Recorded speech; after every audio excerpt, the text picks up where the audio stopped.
Hello, everyone, and welcome to another episode of Conversations in the Future of Work. Today, we're talking about a fascinating nonverbal, your style, right? Nonverbal communication is anything that communicates a message that is not a word specifically. And so in today's episode, Owning Your Image and Maximizing Your Confidence, I'm thrilled to have with us Hill Eversole. Jenny, over to you. Hi, thanks Rachel for having me on today. It's so great connecting, and there's so much overlap in what Virtual Sapiens does and what Style Space, my company, does. We are in the business of personal and professional style, how we present ourselves through our clothing, through anything else according to our physical appearance. And so ultimately, we work with business professionals and individuals to help them discover their most elevated style and ultimately express who they are as an individual. When you show up in a room or on a virtual camera setting, are we showing up as ourselves? And that's what we help people do. We work with companies and individuals to help do this. Awesome. All right. Let's get into it. So, what are the most common pitfalls you see when it comes to people and their workplace style? So I would say ignoring it and not owning it, covering it up, or just not developing it. That is the most common pitfall when it comes to people's personal style, especially in the last 4 years as workplaces have become a lot more casual. People are a little bit uncertain, a bit confused about how do I show up? And professional style used to be a big it used to influence people so much more. You would see someone's professional image before you would see the individual. And it has changed so much now. There's so much more flexibility and room for personal expression in style. And so I would say people need to own what their personal style is and who they want to reflect through this professional image. And also marrying the two, the personal and the professional, together. Right. Yeah. Fascinating. So we'll actually get into that in a moment, because there's a lot of discourse out there in general about, who we show up as in general at work. Right. And some of the younger generations in particular are very much aligned with, I'm showing up as the fullest version of my authentic self. Whereas older generations are like, no, like I have a different version of myself who I may be at home or with friends. And then when I show up to work, I am my professional self, right? So we'll get into that in a second, because I just think it's fascinating.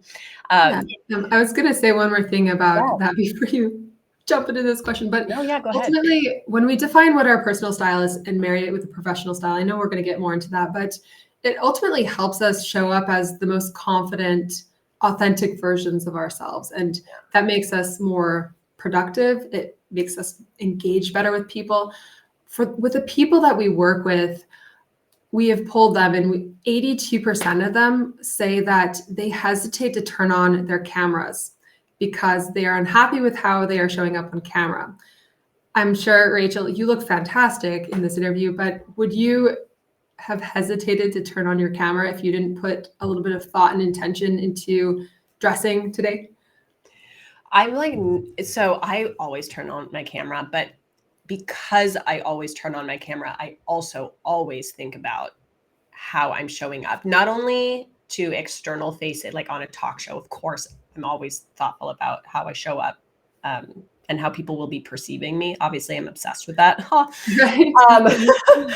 But yes, I also think, and this is actually the question that's coming up next, but the differences between walking into a room in person versus connecting virtually, right?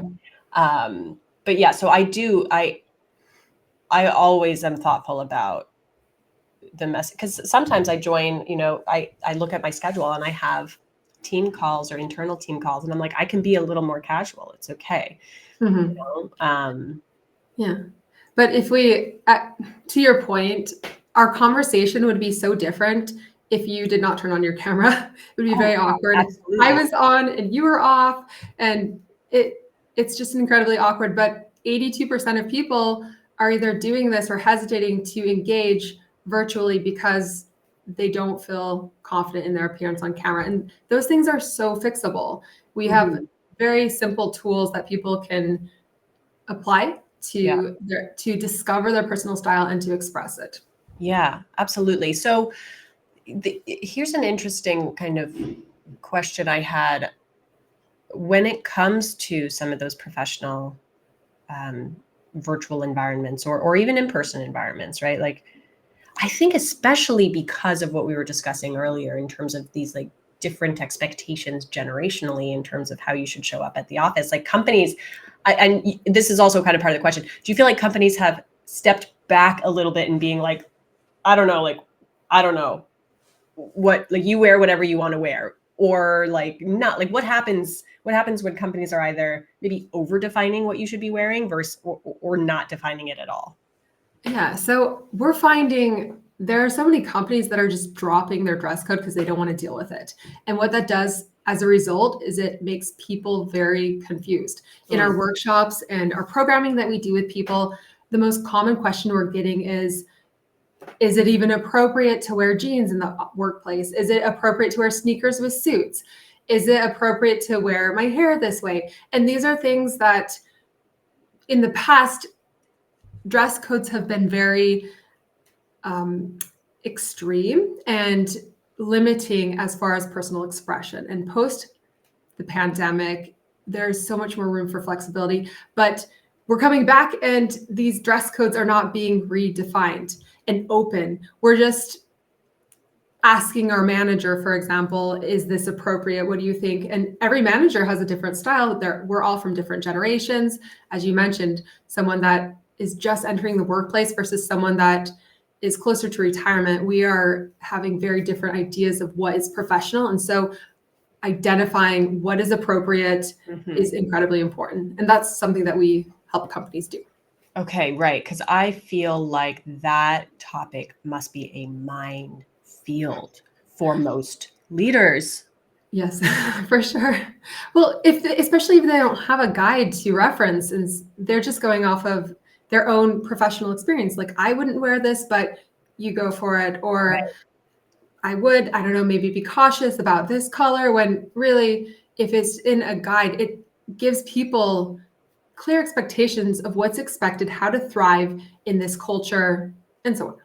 Can you give us an example of like a recent dress code that you've helped a company establish? Yeah. So, for example, smart casual. So, what is smart casual, and like where can you? What does that mean? Does it mean jeans? Does it mean elevated slacks or casual slacks? So, just defining what that is for the company culture, because a lot of tech companies, for example, they are way more casual. And if you are showing up, for example, in the way that finance sectors dressing, it's very inappropriate. So defining what that culture is and implementing that into the dress code, that's ultimately what we're doing for companies. Right. Okay. Yeah. Okay. You were going to say something else. No. So I would just say giving people the inspiration to define what their personal style is within the context of their culture and their expectations. That's ultimately what we do as well. So right. So you would come into a company, you would consult, like you would start with the company values and the company environment and the company expectations, and then you could help people understand how they can kind of flourish within that. Is that the idea? Yeah, exactly. Okay. So helping people dress professionally and personally within their cultural context. Oh my God. Every company needs to have you in, Jenny. I just feel like this is such a tricky topic. It is, absolutely. Like, I remember this was pre-pandemic and I was working in a fundraising role. So I, as a professional ballet dancer, our dress code was like leotards and tights, and then I went from that to like working at Harvard in their fundraising department. And to me, like putting like jeans and like a t-shirt on was like, like, wow, that's like very dressed up compared to like my leotard and tights. So it was a really interesting transition. And especially in these like fun, I remember I then moved to New England Conservatory, and like dress code was a big part of some of the conversations I would have with our VP, because she was like, you have to be very aware of what you're wearing with donors, because you can't just be schlepping around in like casual clothing when they're wearing like Hermes, whatever, you know, like, but you also can't be like up staging them, you know, like you have to be like Absolutely demure and very mindful. You know? It's just like, yeah. Well, and it's showing a level of respect to whoever you're communicating with, whether that's a client, a potential donor. You definitely have to dress that part to communicate how serious you are about your job and your role, and how proficient you are at it too. If you're coming in dressing like a dancer, which is super appropriate on the dance floor and very respectable there. However, that does not translate as well to a fundraising department. So yeah, you definitely jump different departments there. Yes. Okay. So let's move on to this next question. We've touched on it a little bit already, but like whether you want to talk about the benefits or the challenges or just the impact of workplace style when connecting virtually versus in person. Absolutely. So virtual dressing is waist up, and in-person dressing is head to toe dressing. So in a virtual setting, you're going to be focusing more on the details around your face. Your face is the main focal point. So wearing expressive, for example, expressive collars, accessories. I'm pointing to my earrings right now if anybody's listening to this and not seeing the visual. But basically, you're focusing on the head and the shoulders and the waist up. Versus in person, you want the whole ensemble to have harmony and cohesion. So the challenges to virtual dress code is that it can be very casual on the bottom where no one else is seeing, and polished on the top. And you see it though. You see it, you feel it, you feel either put together or not. So I always encourage people in a virtual setting, whether people see your sweatpants or not, you see it, and dress for your whole look, dress your whole body. You're going to see it, you're going to feel it, and it will ultimately translate into how you carry yourself for the day and engage with people virtually. Yeah, I'm glad to hear that. That's the advice that I usually give, is like, no one wants to hear this, but like, you know, like the way the message, it's like your own, it's like your posture, right? Like the posture that you hold also influences the way that you feel, your energy, your level of confidence, right? It's not just to send an impression to someone else. And so in that same way, you know. Yeah, 100%. Yeah. Yeah. And with the dressing in person also, as I mentioned, it's head to toe. And as I mentioned, in this workplace modern era, there's so much more room for flexibility. So as things have become more casual, I encourage people to focus less on casual and more on the flexibility of it, to allow you to integrate more of your personality into your style. Right. And you mentioned earrings. I like love earrings. I just think they're so fun part of like that personality. But so you don't find like dangly earrings or anything distracting, or do you sometimes if they're like waving all over the place? What do you think about that? I mean, I don't usually go lower than an inch or so, but that's my personal preference. That's my personal style. Yeah. If you can rock it, do it. Yeah. If it's going to be distracting though, if you feel like people are going to focus on the earrings dangling back and swaying with every motion of your head, if it's going to go in the distraction category, I would opt for something a little bit more manageable. Yeah. Totally. That makes sense. But the main in virtual, the main focus is your message, and everything should aid that, not compete with it. Right. That's a really good point.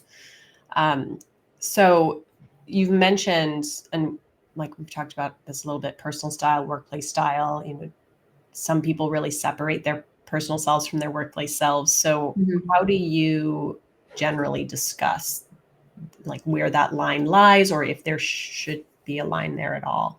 Yeah, so I don't actually think there should be such a massive distinction between your personal and your workplace style. Like bring your whole self to work. That is very much applicable with your style. And a lot of challenges I see with people is they're distinguishing. Maybe they're still holding on to past corporate wardrobes that were way more formal. And they see their style as, this is my work wardrobe and this is my personal, like on the weekend wardrobe or my evening wardrobe. But they should all be cohesive. So we encourage people to build something called a capsule wardrobe or a capsule collection. So they're basic pieces, between 8 to 16 pieces, that are what I consider your workhorse pieces. They're your staples. So they go with everything. They mix and match. They're in a color palette that look great on you, that are interchangeable with one another. A challenge people have is they're buying a lot of statement pieces that they're the wow factor pieces, but they have too many wow factor pieces.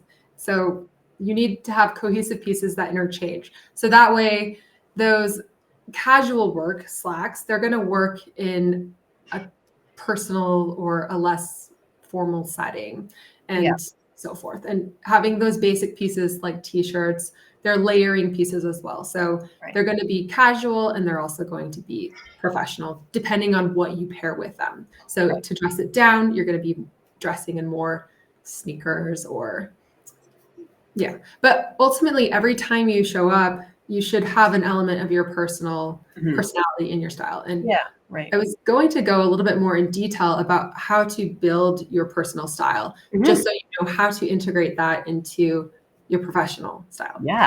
How you integrate the two.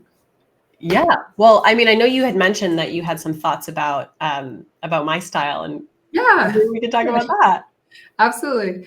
Okay, so how do you want to move on to the next question? We have, what are your thoughts on distinguishing personal style? Do you want to move on to I think we're going to talk about. Oh, I mean, I can slide in. It's figure out my style. Do you got it? Okay. I'm just wondering if I'm jumping ahead. No, not at all. Okay, let me drink water. Yeah. Do you want me to? We're about to get into some serious conversation about. I know. Well, I'm nervous now, so I'm like, oh God, I'm so exposed. But yeah, no. Let's just go right into it here. Okay. So, how do you define your personal style? We're going to use you as an example, Rachel. So, I found images in your personal Instagram account, and then I found images in your LinkedIn account, and you dress a little bit differently according to context. And I have some suggestions on how to merge the two together. So first thing we say at Style Space is how you define your style is you think of 3 to 4 words that describe your style. And we give a whole list of things. So adjectives like classic, whimsical, sporty, chic, elevated, polished, and so forth. Punk. In there is really no limit to how many, there's no limit to what your style word can be. However, you need to define it to 3 to 4 style words. Okay. Many people are challenged with this because they either do too few or way too many. And so they're confused about their style because they have way too much, or they're not leaning into their style. So what I am seeing when I see you in a LinkedIn professional environment, whether it's on video, is I'm seeing minimal, polished, classic, elegant. Are those your 4 style words? Did I get you right? Oh yeah, I love that. Okay, good. So I know, so when you're defining your style, you don't want your words to be too similar because then you have a one-dimensional style. So I would classify minimal and polished to be kind of similar, and classic and elegant to be similar as well. So I am encouraging you, Rachel, to lean into a style word that you show up as in your personal life. And I think it relates back to you as a dancer and the movements and the whimsical nature of your art. So I recommend romantic as a 3rd style word. Okay. Interesting. Because I'm seeing a lot of these whimsical or romantic. Choose which one you want because they're quite similar, but they're different at the same time. So I saw a lot of floral, flowy pieces in your Instagram account, like whether it was your wedding gown, which is so gorgeous, by the way. It looks so perfect on you. To just your going out at the beach wear to being with friends. I noticed way more romantic, flowy whimsical pieces. Yeah. Okay. Interesting. So one word that was coming to mind for me, and I don't know if this is in the same vein as like whimsical romantic, but it was like more approachable, like being approachable. I don't know if that would help cut the. I don't think you lack approachability though at all in your style. I Yeah. think it's very approachable. It's Oh, that's good. yeah, absolutely. Well, I've noticed you wear a lot of solid colors, minimal. I took some notes. Solid colors, minimal and elegant details such as the lace on your shoulders or your neckline, and soft, solid, minimal colors. So I encourage you to, and also some of your colors are a bit more conservative in your professional appearance, and it doesn't need to be that way. So we're going to take a little bit more personal aspects of your style. We're going to throw them in. So I would encourage you to wear softer palettes. I would say, are a true spring. So some of those softer like violets and purples would look so beautiful on you.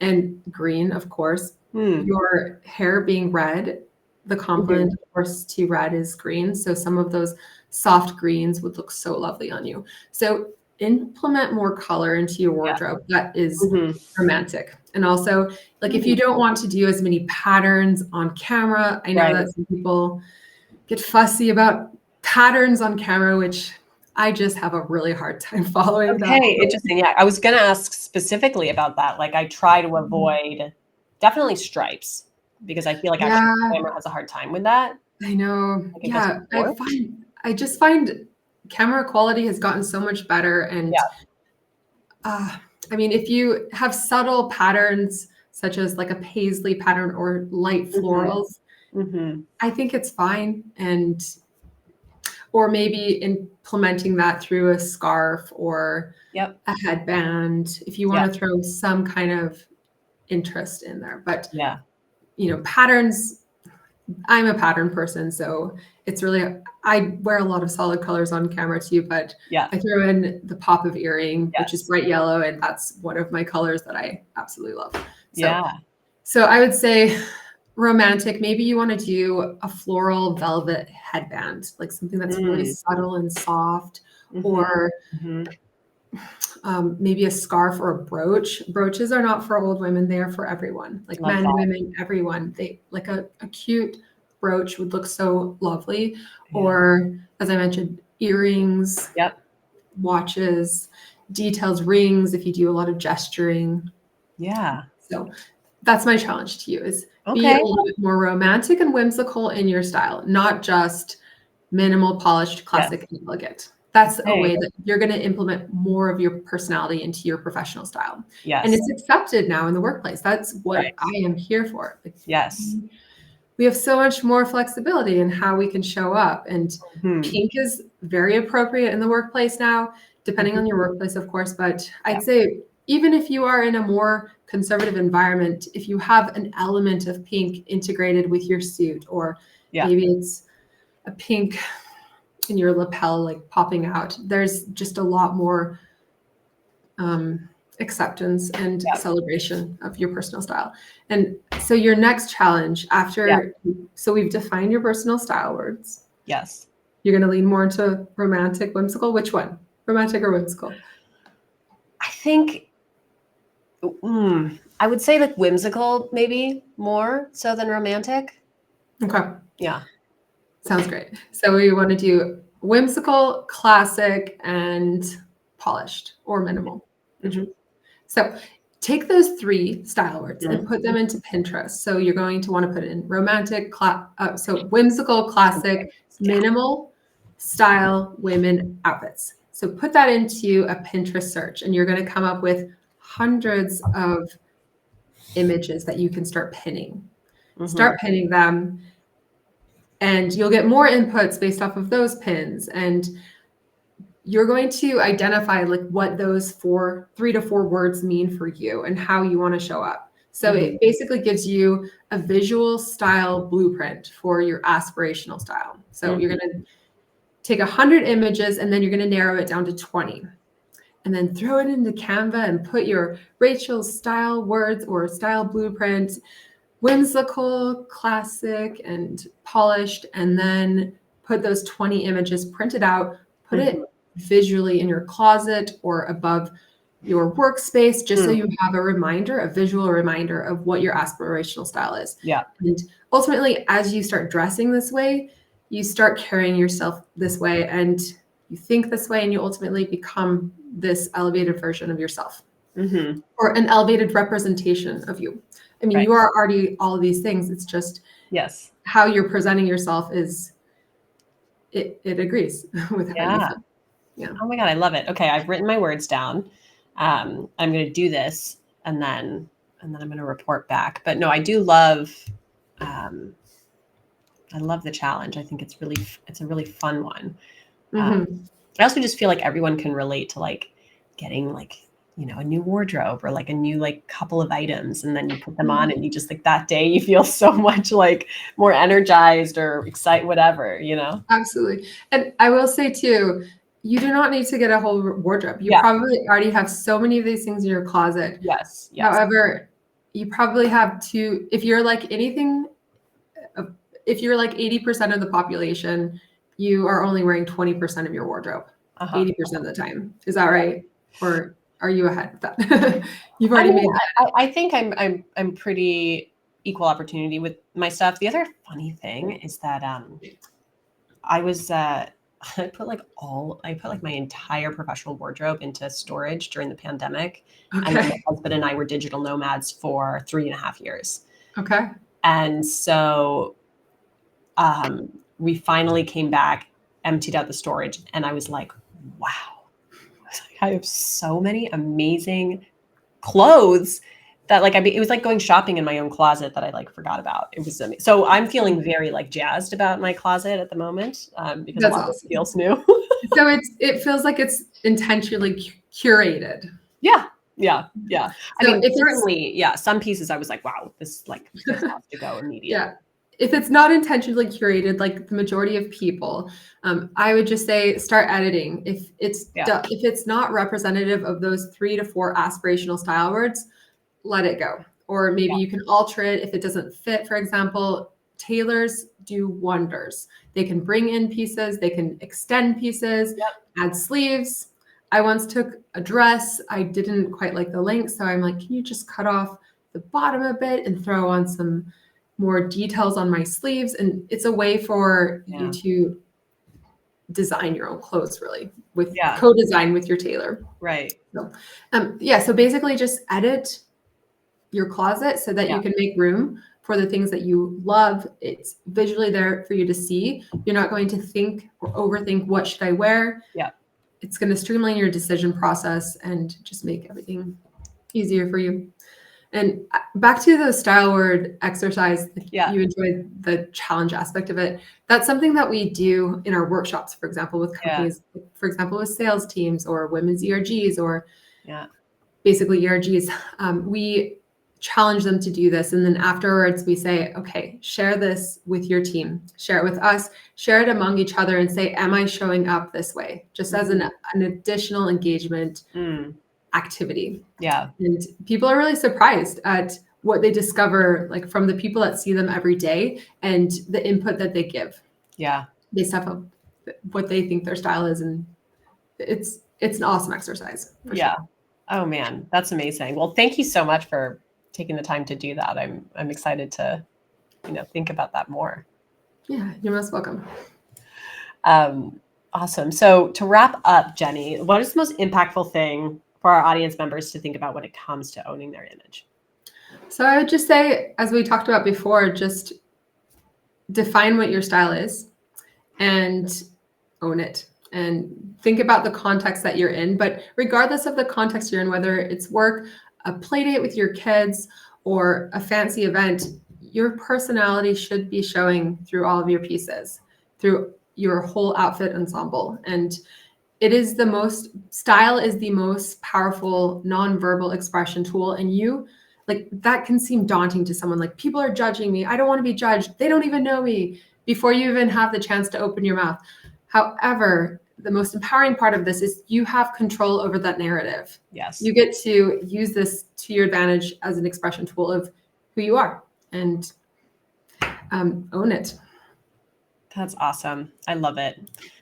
Jenny, thank you so much for all of your insights. I mean, this is such a critical part of our experience as humans, personally, professionally, all of it. So I have found this conversation to be absolutely fascinating. Every company needs you and your company's services. So how can people get in touch, follow your work? Yeah, so you can always reach out to me on LinkedIn, Jenny Eversole. I think I'm the only one on LinkedIn so far. Connect with me there. I'd love to start this conversation further with you, or just have more people in the network. And you can go to stylespace.com and you can book a discovery call with me if you want this for your organization, or you can book a one-on-one styling session with one of our expert stylists. And we have 50 different styling sessions to go through. So you can do hair, clothing, makeup, skincare. We have it all on StyleSpace. But thank you, Rachel, so much for having this conversation and for all the work you're doing at Virtual Sapiens. I've followed your work for a while now, and I absolutely love what you're doing and the impact that you're making. Awesome. Well, I appreciate that. And as always, thank you to our audience members for tuning in, and we'll see you next time.